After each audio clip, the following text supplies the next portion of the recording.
¿Cómo viene la realidad de les trabajadores, les trabajadoras, y qué es lo que vamos a estar charlando en estas columnas? En principio, gracias por el espacio, por invitarnos a ser parte mediante esta columna que intitulamos Ondas Laburantes en el Éter. Eh, y bueno, justamente queríamos comentarles un poquito quiénes éramos. Mi nombre es Cecilia Belistri, estoy con Demián, que bueno, ahora se va a presentar también. Y la idea de la columna en general es, bueno, charlar acerca de el panorama sindical, ir comentando diferentes viñetas bueno, de este contexto tan convulsionado que no siempre se lo ve como tal. Hoy particularmente, como decías, vamos a estar hablando de las paritarias y luego también hacer un comentario sobre los despidos bueno, que van apareciendo a pesar de haber un decreto que lo impide. Sí, eso el año pasado veíamos, ¿no?, estos decretos que fueron saliendo de no a los despidos, no a los aumentos, no a desalojos, que quedan muy en el aire y unas letras chicas que no nos comparten al resto, que de repente permite seguir que las grandes empresas sigan despidiendo, que el Estado siga despidiendo, basándose en que, bueno, en verdad finalizan contratos, entonces no son despidos, y como vimos en Guernica, que se pueda seguir desalojando. Exactamente. Me dicen que se escucha muy bajito mi voz. Sí, se Estoy viendo escucha un poco bajo. de acercarme al micrófono.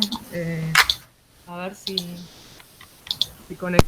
Sí, auriculares de esta manera se escucha un poco mejor. Ahí suena Sí, ahí mucho mucho mejor. mejor. Ah, perfecto.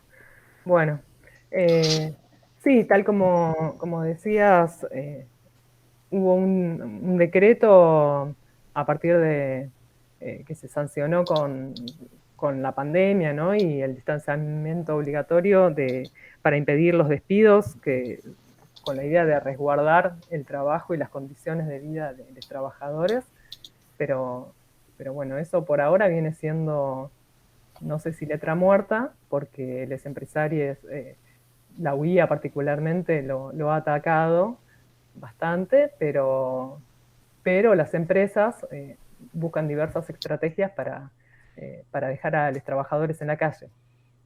De todos modos, le dejo la palabra a Demi si quiere hacer su introducción y después sigo comentando cómo vienen los despidos y en particular nos vamos a enfocar en una de las empresas Swiss Justa Argentina que ha dejado a 52 familias en la calle.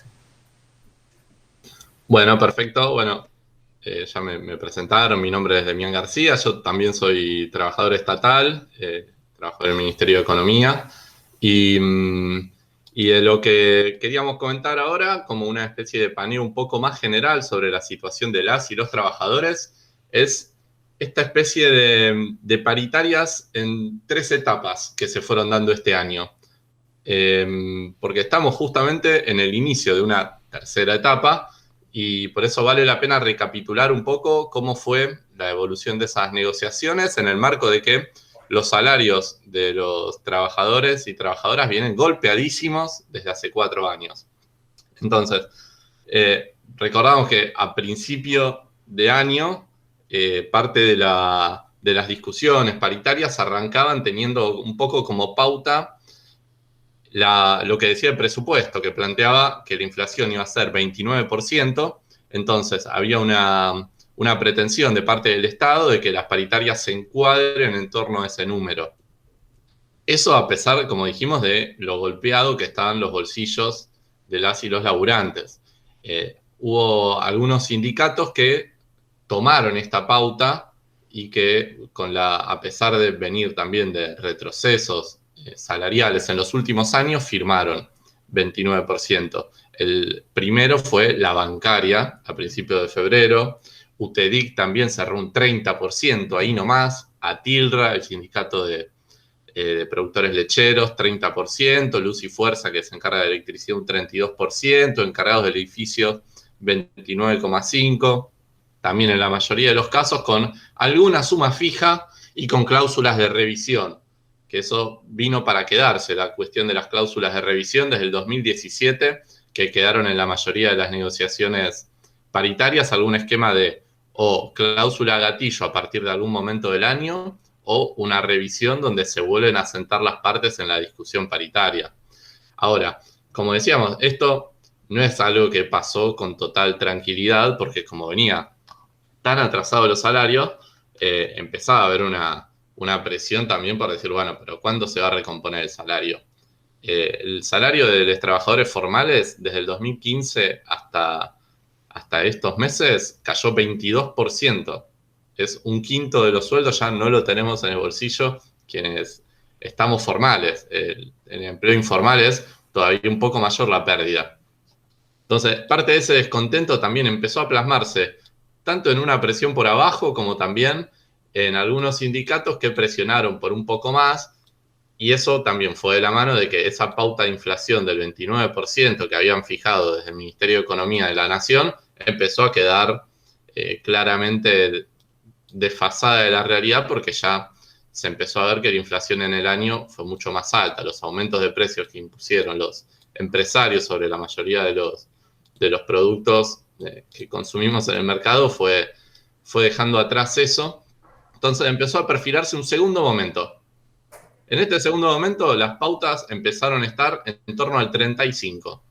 Y también empezó a haber otro cambio. ¿Por qué? Porque si antes las paritarias esas del 29% solían ser en 3 cuotas, este 35% empezó a estirarse un poco más. Así, en comercio cerraron 35% en más cuotas, docentes universitarios 35% en 6 cuotas, y acá empezó a cerrarse en estatales nacionales también un porcentaje similar y que se estiraba hasta marzo de 2022.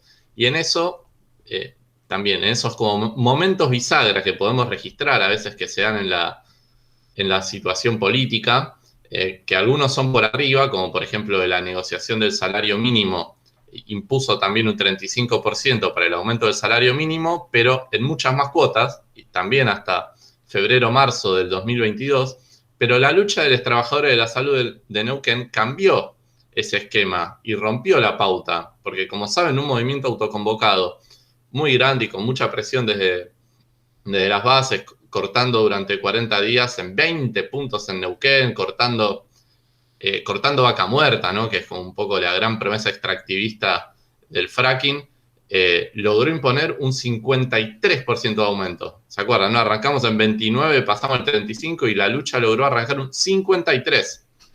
Eso también, si bien lo que tenía en común es que fue en muchas cuotas, mostró que eso estaba quedando desfasado y que se podía tener otro número de recomposición. Ya falta poquito, ya voy redondeando un poco, sí. así. Ahora, en eso también, justamente estábamos ahí en ese momento y hubo como una especie de cambio de aire político y se pasó a paritarias del 40 a 45. Y un poco, ese articulador fue, por un lado, este notorio atraso salarial, y por otro lado también empezaron a aparecer las elecciones, porque si sobre un escenario de ingresos tan retrasados y con una expectativa que había al principio del gobierno de que se iban a recuperar en parte las condiciones de vida de la clase trabajadora, y eso no pasa, y bueno, eso también empezaba a ser un problema político incluso desde arriba. Entonces ahí vimos que desde el Congreso Nacional la paritaria de Congreso fue de 40%, PAMI 43%. Y ahí vuelve a sentarse bancarios, que se acuerdan que fueron los primeros que habían negociado 29%. Sí.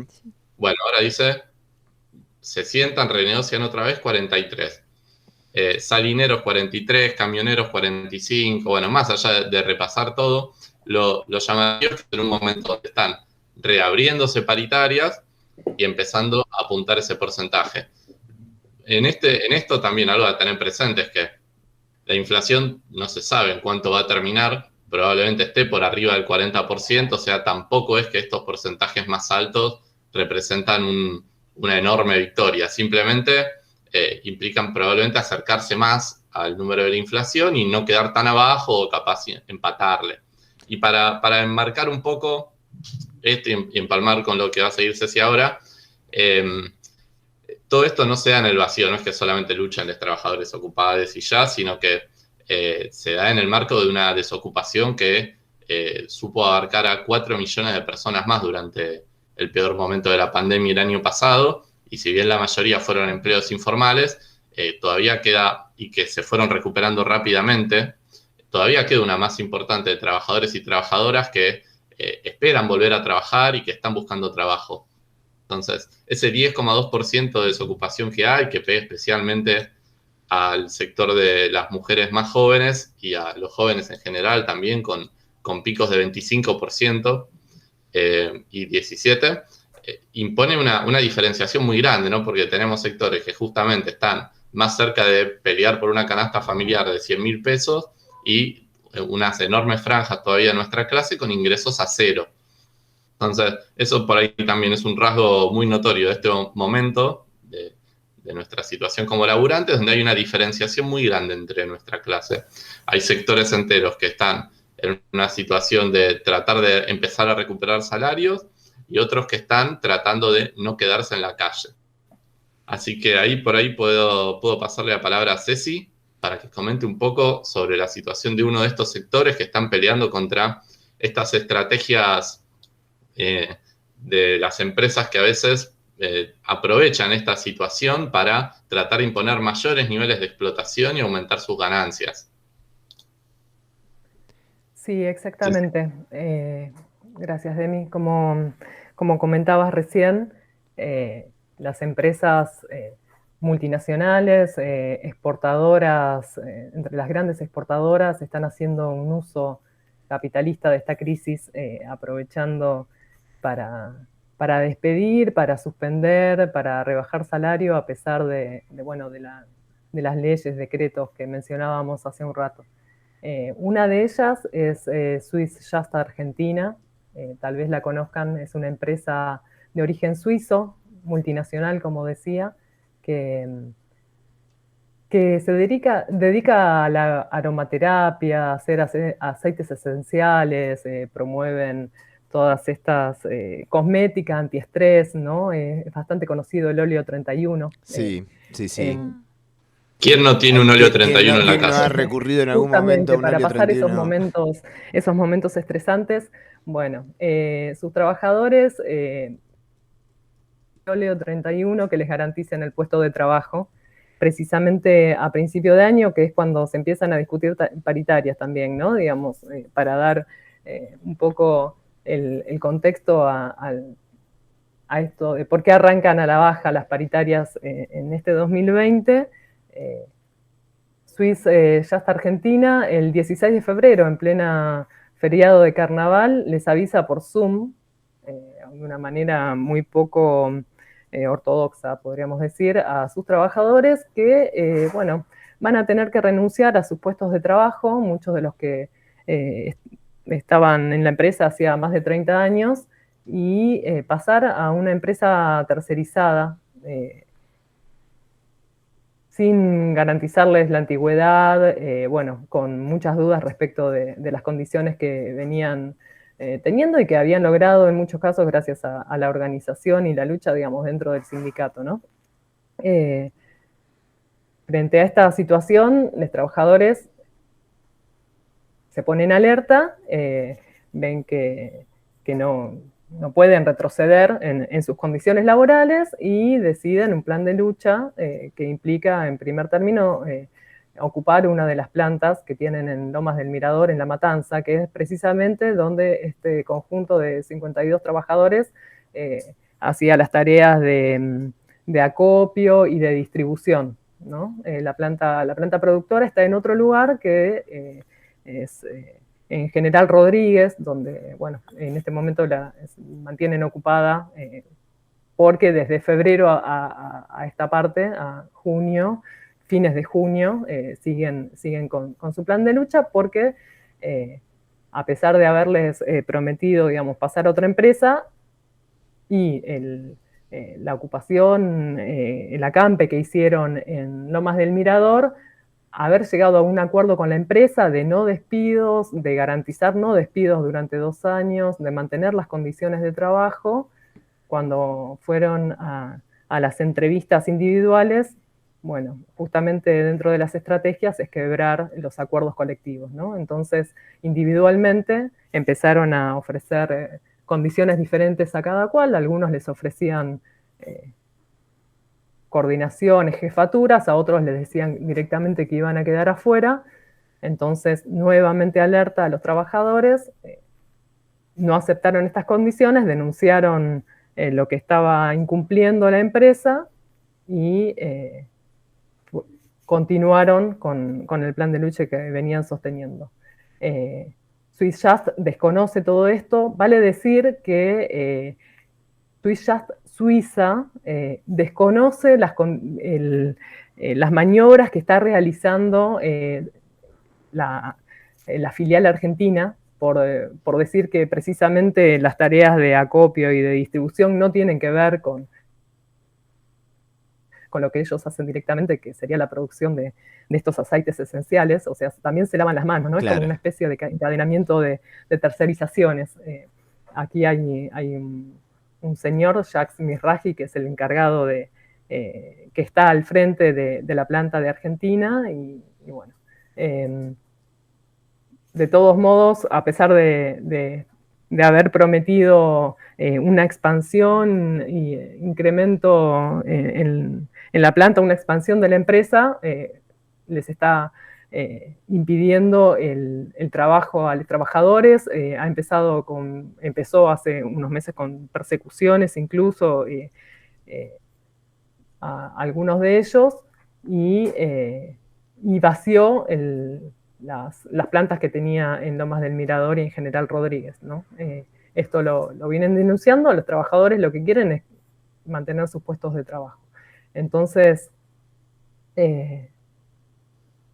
están justamente pidiendo que se mantengan los acuerdos, y vale decir que estas estrategias, esta estrategia que está llevando adelante Swiss Just Argentina no es privativo de esta empresa, sino que también hay otras que recurren al cierre de las plantas frente a los reclamos de los trabajadores, ¿no? Ya sea salariales, ya sea por mejores condiciones de trabajo, como es el caso de EMA Servicios, que presta servicios para Edesur como empresa tercerizada, Argencobra, y bueno, Arredif, que es un frigorífico exportador, también ha cerrado la planta luego de reclamos de los trabajadores por mejores salarios y bueno, también poder elegir a sus representantes sindicales y demás. Así es que... tienen el mismo manual todas las empresas el mismo manual. Exactamente.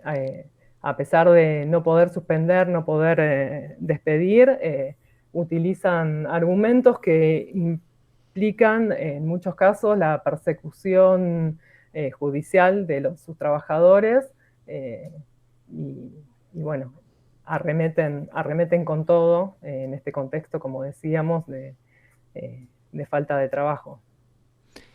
Sí, hay algo que me quedaba como en también un patrón común que se viene, que no es nuevo, pero digo, en esto de, por un lado, como decía Demián, las cuotas o esta cuotificación en la hora 12, a la hora de pensar una paritaria, medio que se instaló.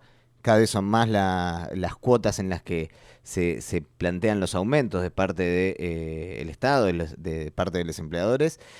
Y también este recorrido que contaba, ¿no? Y que también hace a la lucha de los trabajadores ahí en Just.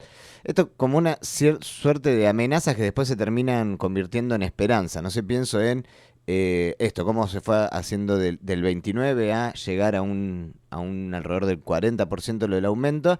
Pero no sé, en el medio también se plantea, bueno, un aumento retroactivo al monotributo. El año pasado IFE, que no alcanza este año nada. Como que de repente la idea de que se puede estar peor todo el tiempo como trabajador o como trabajadora, bueno, de repente se transforma en una esperanza cuando hay un aumento que, bueno, en vez de 12 cuotas son 7.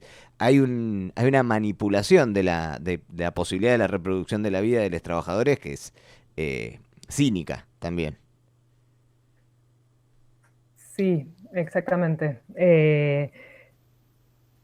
Justamente, digamos, en el caso de Just, como decías, en principio, digamos, esto de que los hayan intimado a renunciar y a pasar a una empresa tercerizada, trasladándolos de su lugar de trabajo y frente a ese escenario iniciar acciones y en este momento estar prácticamente sin posibilidades, sin ninguna perspectiva, ¿no? Por parte de la empresa. De todos modos, los trabajadores continúan con las medidas de fuerza, han realizado acampes, mantienen una asamblea, se han acercado al CIS, al sindicato de comercio de la CTA, que les está prestando colaboración en el aspecto legal y apoyo. Están rodeados de solidaridad de otros sindicatos, de otros trabajadores en lucha, mismo de solidaridad internacional de los trabajadores en Suiza y en Chile. Podemos ver en la página de Facebook que les han mandado su saludo y su apoyo. Mantienen un fondo de lucha y bueno, no solo ellos, sino otros trabajadores, como mencionaba antes, de Arrevif, de Argencobra, de EMA, de Bimbo, que también están peleando por sus puestos laborales, apelan a la organización para precisamente tratar de torcer el brazo a estas empresas que son multinacionales, son grandes, son difíciles. El contexto está complicado, pero siempre se recurre a toda la creatividad de la clase, ¿no? Claro, si las empresas tienen su manual, los trabajadores y trabajadoras también tenemos nuestras herramientas también para responder a eso, también tenemos un montón de experiencia acumulada, también sabemos el poder de la solidaridad, también sabemos el poder de un montón de métodos de lucha y de lo que logra la democracia de base en los conflictos al dar pelea, así que también no estamos de brazos cruzados y está bueno saber que a la larga también las peleas sirven. Eso también era algo que queríamos dejar ahí como picando en esta columna. Si bien los conflictos están abiertos, obvio, ninguno tiene un final prefijado, la lucha siempre genera nuevos horizontes y genera esperanzas que muchas veces son muy superadoras de esas esperanzas de la resignación, en algún sentido.